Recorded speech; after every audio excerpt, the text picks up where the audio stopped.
Lalu bagaimana tahapan penyaluran Bansos tahun 2021 kita akan tanyakan pada jurnalis Kompas TV Zeki Rahmat di Istana Negara Jakarta. Zeki, jadi seperti apa skema penyaluran Bansos kepada para penerima di tahun ini?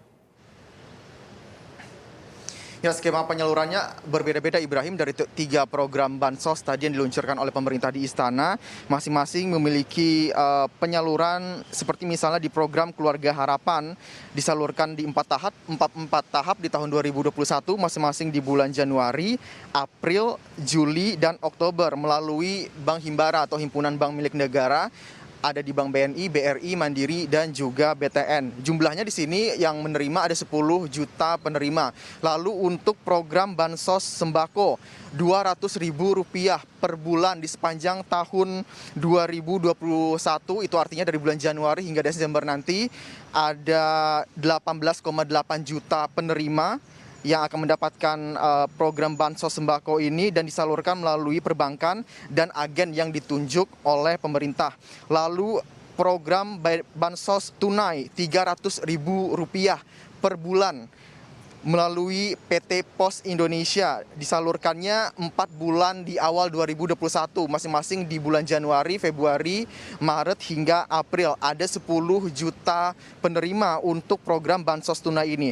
Kalau ditotalkan dari tiga program Bansos yang diluncurkan oleh pemerintah tadi menyasar sebanyak 38,8 juta penerima di sepanjang tahun 2021. Tadi Presiden Joko Widodo juga menyatakan sudah menyiapkan anggaran sebesar Rp110 triliun yang diambil dari APBN di tahun 2021 untuk pengadaan Bansos ini. Jadi anggarannya cukup besar.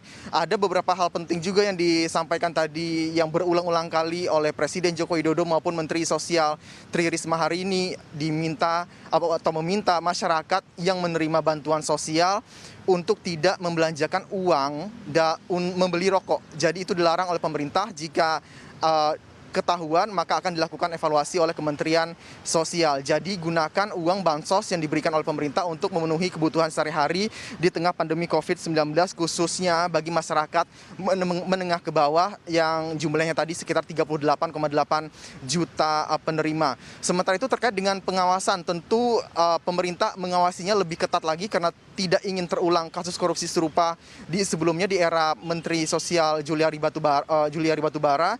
Jadi akan ada pengawasan dan lebih gampang untuk diawasi karena mekanismenya tidak dalam bentuk barang melainkan jumlah uang tunai yang ditransfer ke bank-bank milik pemerintah. Jadi semua transaksinya ada di bank milik pemerintah dan tidak dalam bentuk barang. Jadi lebih mudah diawasi karena anggarannya cukup besar, tentu juga akan lebih ketat diawasi oleh pemerintah. Ada Rp110 triliun tadi yang disebutkan oleh Presiden Joko Widodo untuk penerimaan Bansos di sepanjang tahun 2021 ini. Ibrahim. Zeki, Presiden menekankan bahwa yang diterima oleh masyarakat penerima tidak boleh dipotong, tidak boleh ada pemotongan. Jadi bagaimana? Apakah masyarakat bisa melapor ketika ada pemotongan Bansos yang mereka terima?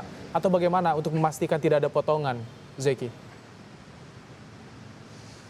Ya, tentu masyarakat bisa melaporkan apa hasil transferan dari rekening mereka masing-masing, terutama apakah tadi jumlah yang sudah disebutkan oleh pemerintah betul sampai ke rekening mereka di jumlah yang disebutkan, seperti misalnya tadi ada Rp200.000, Rp300.000 dan juga beberapa uang tunai tadi yang dinyatakan akan ditransfer per bulannya.